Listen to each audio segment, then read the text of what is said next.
E disse Deus, haja luz. E houve luz. Essa palavra não volta vazia, antes vai, faz aquilo que lhe apraz. Disse Deus, haja luz, e houve luz.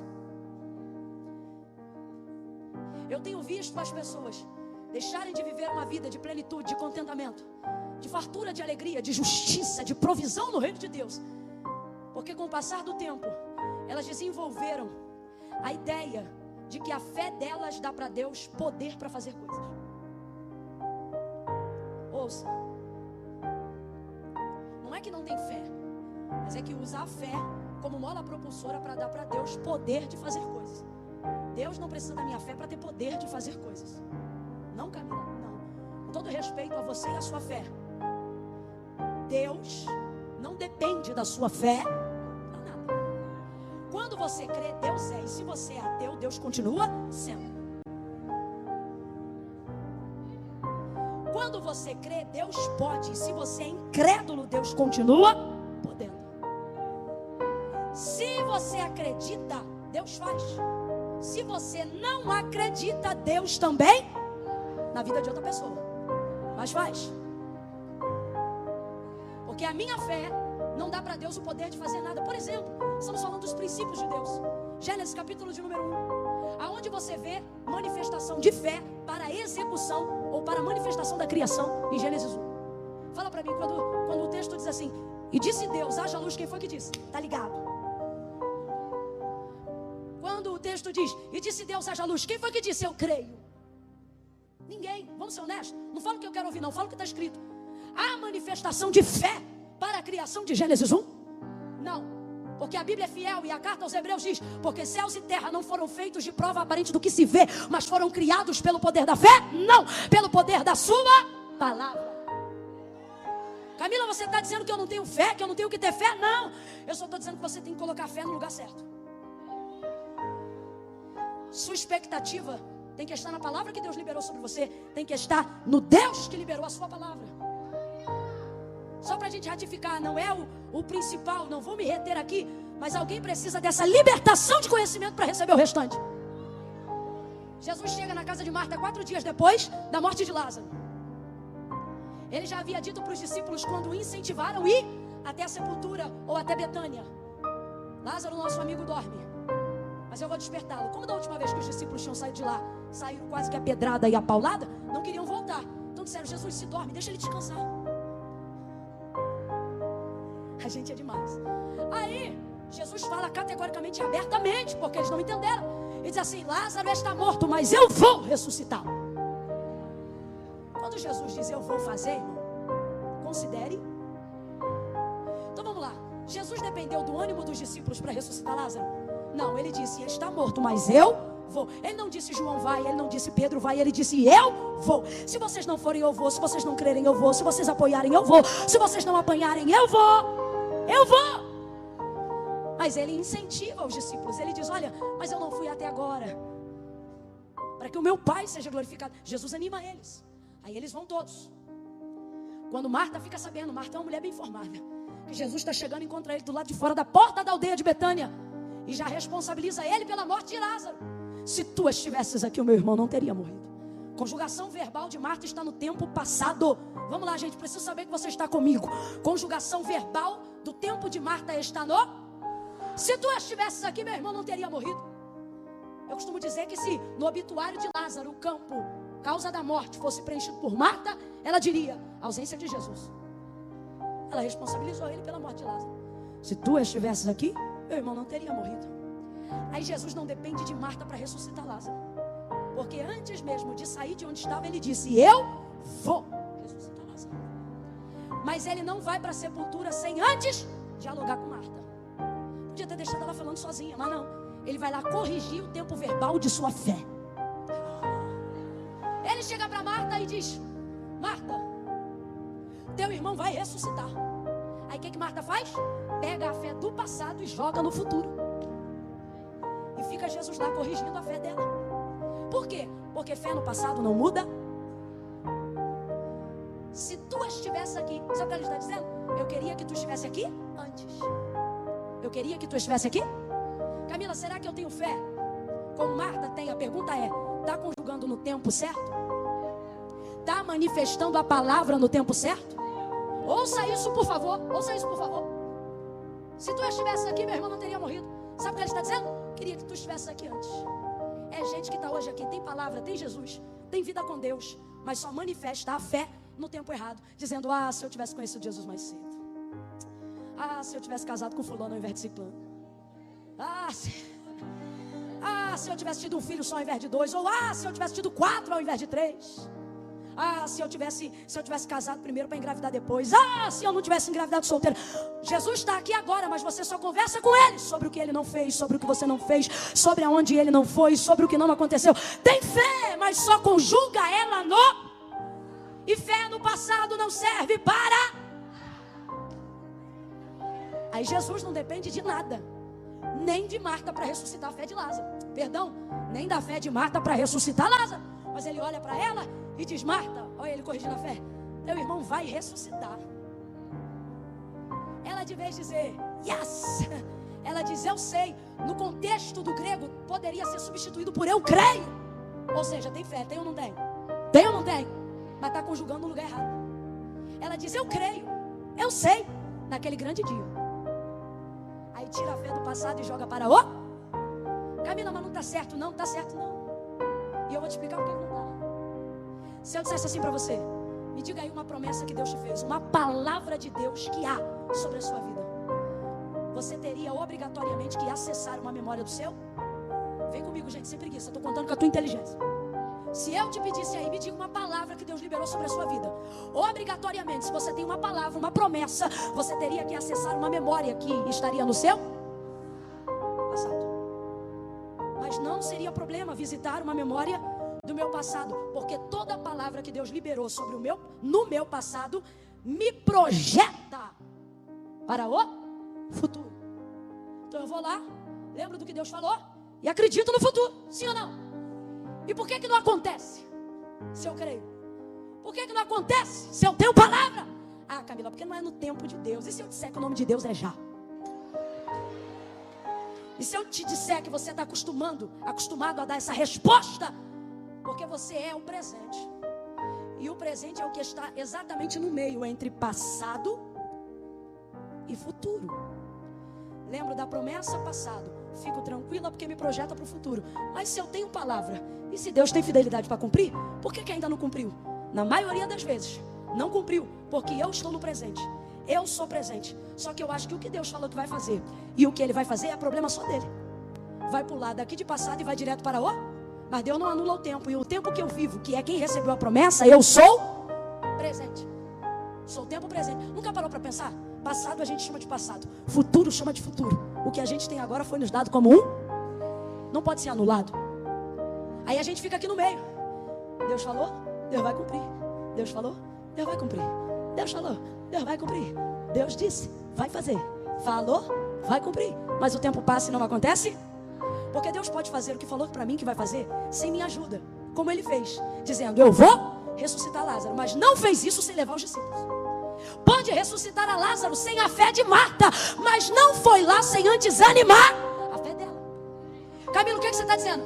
Vou traduzir como Deus faria. Você diz: Deus falou, Deus vai fazer. Deus está dizendo: eu falei e quero você no que eu vou fazer.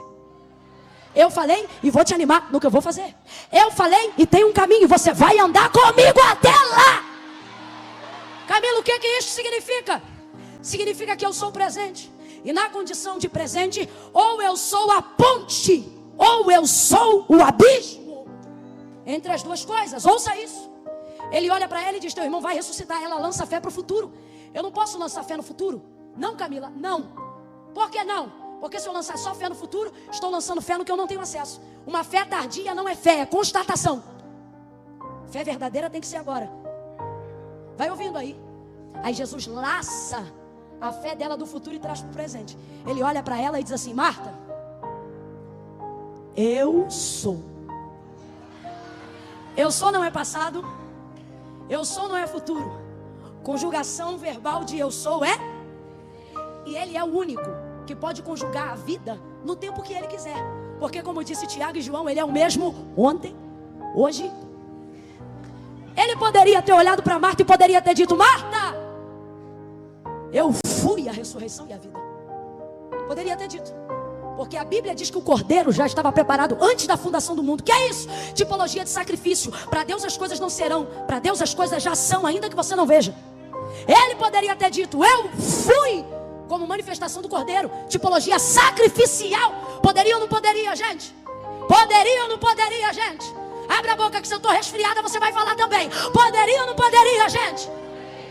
Poderia, mas não.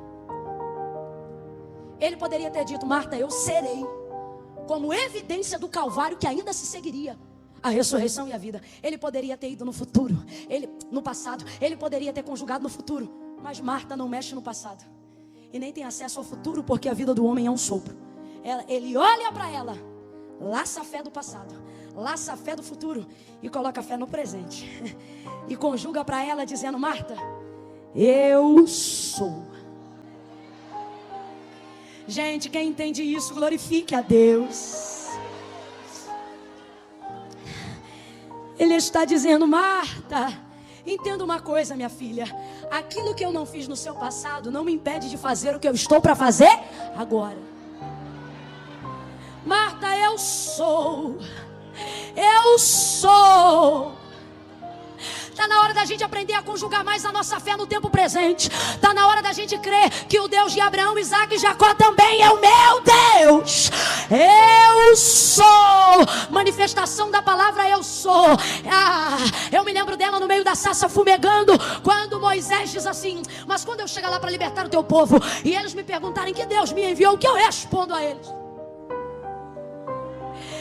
O Senhor disse, diga para eles que o eu sou te enviou a eles. O que é eu sou? É a lembrança da memória, da aliança que ele fez com Abraão. Gênesis 12, quando o Senhor se manifestou a Abraão, o que ele disse? Abraão, eu sou. Perdão, 17. Abraão, eu sou. Então se eles ouvissem Moisés dizer, eu sou, eles entenderiam, é o Deus dos nossos pais, é o Deus de Abraão, é o Deus de Isaac, é o Deus de Jacó. Não, você não entendeu.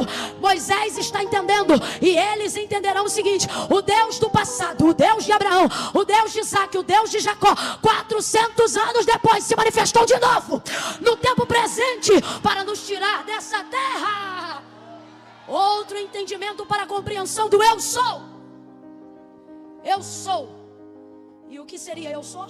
Poderia ter dito eu sou Jirê, provisão, sou Nissi, bandeira, sou Shalom, sou paz, sou Sabaó, sou guerra, sou Tissidekenu, sou justiça e equidade. Tantos nomes, sou Rafa, vai lá e diz que eu curo. Tanta coisa, mas ele não resume, ele não terceiriza, ele não divide. Ele diz, vai lá e só diga que eu te enviou a eles. Mas eu sou o quê? Filho, eu sou tanta coisa que não é numa conversa de 1 hora de sarça que você vai saber quem eu sou. Eu sou o quê? Eu vou traduzir o eu sou no deserto. Eu sou sandália que não acaba, eu sou roupa que não gasta. Eu sou coluna de fogo durante a noite, eu sou nuvem de glória ao redor do arraial durante o dia. Eu sou água que sai da rocha, eu sou azeite que jorra da pedra. Eu sou o vento que sopra, eu sou quem derruba Faraó, seu cavalo e o cavaleiro. Eu sou aquele que te dá vitória sem espada. Eu sou aquele que te protege sem escudo. Eu sou o que você precisar que eu seja, na hora que você precisa que eu seja. Eu sou o socorro presente na hora da angústia. Oh, mas o que é, Camila? Eu sou o alfa e o ômega, o primeiro e o último, e quero trabalhar com você no meio. Eu sou. Camila, mas a minha situação é muito complicada. Levanta então a tua mão, e receba isso. É complicada porque meu filho está no crack. É complicado porque meu marido saiu de casa. É complicado por causa disso e daquilo. O Senhor te trouxe aqui para te dizer, ainda antes que houvesse dia, Ele está dizendo, entre o que aconteceu antes e o que está para acontecer depois, eu sou, e ninguém aqui possa fazer escapar das minhas mãos, agindo eu. Deus está dizendo, hein? Oh, aleluia. Se é para aplaudir, aplaude todo mundo junto com vontade. Ele está dizendo a alguém hoje aqui, não fique preso no que te aconteceu ou no que deixou de acontecer no seu antes, no seu passado. Nem deixe a ansiedade comer o teu estômago com o que você imagina que vai acontecer depois. Use toda a palavra que eu te dei e manifeste a sua fé agora.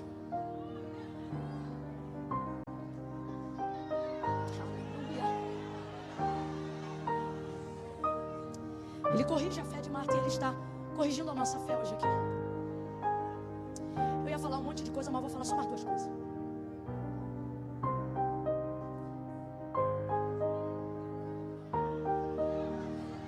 Quando a palavra se manifesta e disse Deus haja luz, e houve luz, fica claro que Deus não precisa da minha fé para fazer, mas não significa que Ele não está disposto a me animar antes de fazer.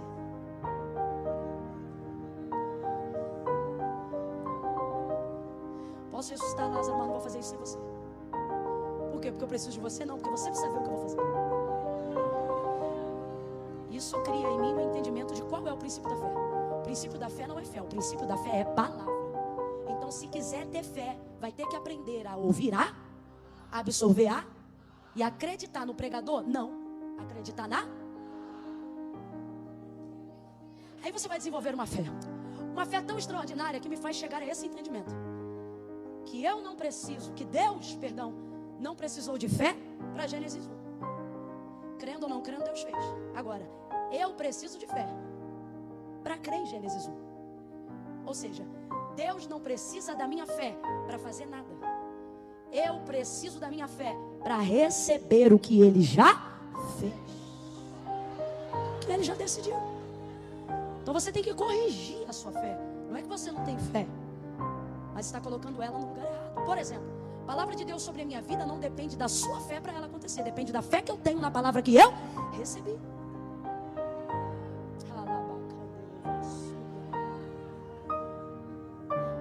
Aí Deus vai fazendo, vai executando. E ao processo do término de cada etapa da criação, o texto diz assim: e disse Deus, ou melhor, e Deus viu que era bom. E foi manhã e tarde do segundo dia, do terceiro dia.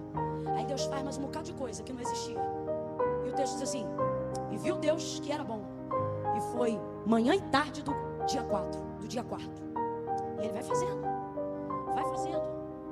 Aí Deus faz mais um pouco. E foi manhã e tarde, o 5º dia. E Deus continua fazendo. Vamos lá, gente, Deus continua. O homem ainda não existe, mas Deus já estava. Tem coisas que só não apareceram diante de você, porque você ainda não está diante delas, mas isso não significa que elas já não existem. Eu vou falar de novo, falei muito rápido, né? Tem coisas que Deus já está fazendo e elas já existem. Só que você acha que não existem porque ainda não apareceram diante de você. E Deus está dizendo: não, eu não vou fazer quando você chegar. Quando você chegar já vai estar. Quem está atrasado não é o meu trabalho, é a sua presença. Quem está atrasado não é o meu trabalho, é a sua fé, menino. Quem está entendendo isso, diga: eu, Deus. Aí Ele vai fazendo. No 6º dia, Deus acaba tudo, porque no 7º Ele descansa. 6º dia está tudo acabado. Deus já fez tudo que tinha para fazer. Aí, o texto não vai dizer que Deus olha o que fez e viu Deus que era bom. Não. Viu Deus que era bom 3º dia, viu Deus que era bom 4º dia, viu Deus que era bom 5º dia. No 6º dia diz assim o texto: e havendo Deus acabado tudo. Acabado. Aí fala tudo que Ele fez. Quando acabou tudo, e disse, e viu Deus que tudo quanto fizera era muito bom. Vem um hiperlativo. Camila, tem diferença? Tem diferença. Às vezes você vai numa festa e aí, como é que foi a festa? Foi boa. E às vezes você vai numa festa e aí, como é que foi a festa? Irmã, você tá louco? Foi muito bom. Alguém vai dizer: e aí, doido, saiu do trabalho, foi pro culto, e aí o culto foi bom? Você vai chegar em casa como, irmão? Manifestando palavra para tudo que é lado. Não vai nem dar tempo, porque quando alguém perguntar: e aí, o culto foi bom? Você vai dizer: chapa! Foi muito bom.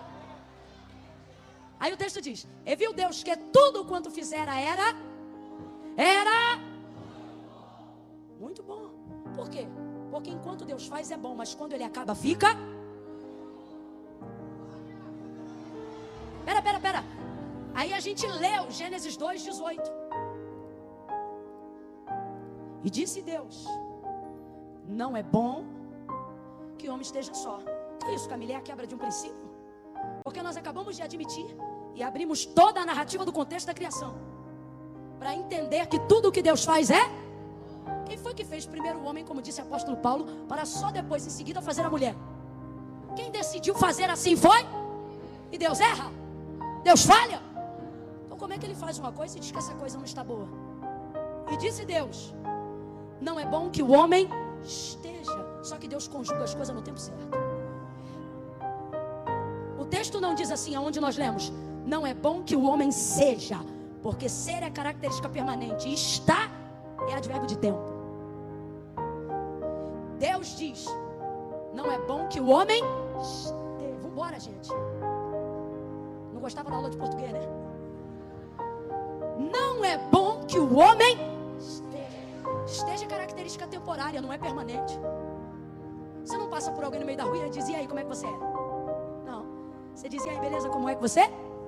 Porque estado é temporário. Pode estar bem, pode estar mal, pode estar por baixo, pode estar por cima, porque é temporário. Pode estar chovendo, pode estar calor, pode estar frio. Deus não está dizendo não é bom que o homem seja. Ele está dizendo não é bom que o homem. Nas entrelinhas Deus está dizendo não está bom. Mas você não precisa se entristecer, porque significa que se não está bom, e se eu parto da premissa que tudo que eu faço é bom, só significa uma coisa: que essa situação adversa é uma questão de